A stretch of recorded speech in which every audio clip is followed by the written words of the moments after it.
Halo anak-anak, hari ini kita akan berbicara tentang vektor. Jadi sebelum kita lanjut eh, mendefinisikan vektor, jadi kegunaan vektor itu dalam kehidupan sehari memang tidak terlihat, hanya secara analitis dan matematis saja yang bisa kita gunakan.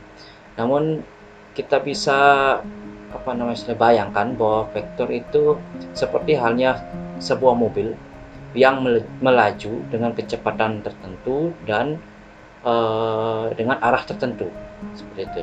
Jadi bisa kita lambangkan bahwa mobil itu hasil melajunya itu akan membentuk sebuah vektor. Kalau kita umpamakan hasil melaju itu sebagai sebuah ruas garis dengan arah tertentu dan memiliki nilai kecepatan. Di samping itu, vektor juga biasanya digunakan untuk memantau perkiraan cuaca. Ya, kalau misalnya anak-anak pernah melihat berita tentang perkiraan cuaca, di sana ada garis-garis, ada anak panah yang memperkirakan bagaimana cuaca itu di bumi misalnya ya. Nah, itu bisa digunakan seperti itu. Nah, kita lanjut definisi vektor. Kalau kita perhatikan secara definisi adalah vektor adalah besaran. Nah, ini vektor adalah besaran yang memiliki besar. Ini ada tekanannya ya, besar dan arah.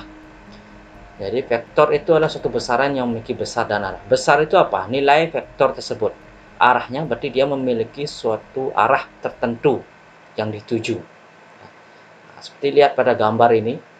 Nah, besar vektor ditunjukkan oleh panjang ruas garis. Jadi panjang ini, garis ini bisa memiliki panjang yang begitu panjang dan bisa juga memendek. Itu tergantung dari nilai panjangnya. Itu panjangnya ya. Kemudian arahnya, ya kita bisa lihat arah dari vektor tersebut ya, pada gambar ditunjukkan oleh anak panahnya. Nah, jadi sini ada anak panah. Nah, kemudian bagaimana cara menamakan vektor tersebut? Jadi penamaan vektornya kita bisa lihat dari titik awal. Nah, ini titik awal ya. Titik awal atau pangkal. Yang pada anak panah itu titik ujung namanya. Titik ujung. Ya. Jadi ada titik pangkal dan titik ujung, dia membentuk sebuah vektor. Nah, jadi bagaimana menamakannya? Kita bisa lihat titik pangkalnya adalah A, titik ujungnya adalah B, sehingga penamaan vektor ini itu adalah vektor AB. Ya, dari titik pangkal ke titik ujung. Ya, isi garis, ruas garis di atasnya yang melambangkan dialah ruas garis. Kemudian bisa juga kita namakan dengan, atau kita namakan dengan huruf kecil, boleh apapun itu, silakan. H. Nah, yang jelas ada huruf kecil dan ada simbol vektornya di atas, tanda anak panah seperti itu.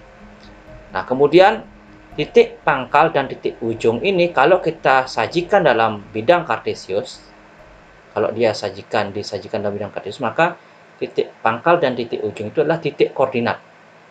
A dan B merupakan titik koordinat. Ya, dia merupakan titik koordinat ya. Sehingga kita bisa namakan misalnya elemen pada A misalnya. Di A misalnya adalah X1, Y1. Kemudian B kita bisa namakan X2, Y2. Nah, itu. Nah, kemudian bagaimana cara kita mencari vektor tersebut? Ya, namanya vektor kan ada kelajuan, ada perubahan berarti dia dari titik A ke titik B, kan ada perubahan arah juga itu. Maka cara mencari formulanya sudah disampaikan di bawah ini, bahwa AB sama dengan B kurang A. Jadi titik ujung dikurangi titik pangkal. Nah, secara formulasi bisa kita perhatikan ya formulanya, bahwa AB ya itu dalam mengurangkan titik ujung dengan titik pangkal, kita caranya adalah perubahan dari sumbu X, maka X2 dikurangi X1, ya, di bawahnya perubahan dari sumbu Y, maka Y2 kurang Y1. Nah, seperti itu mencari vektornya. Jadi vektornya ada perubahan dari sumbu X, yaitu elemen X2 dikurangi X1, kemudian ada perubahan di sumbu Y, maka Y2 dikurangi Y1. Ini ya, jelas ya. Jadi nanti kalau ada soal mencarilah vektor dari titik-titik yang diketahui, maka seperti ini formulanya.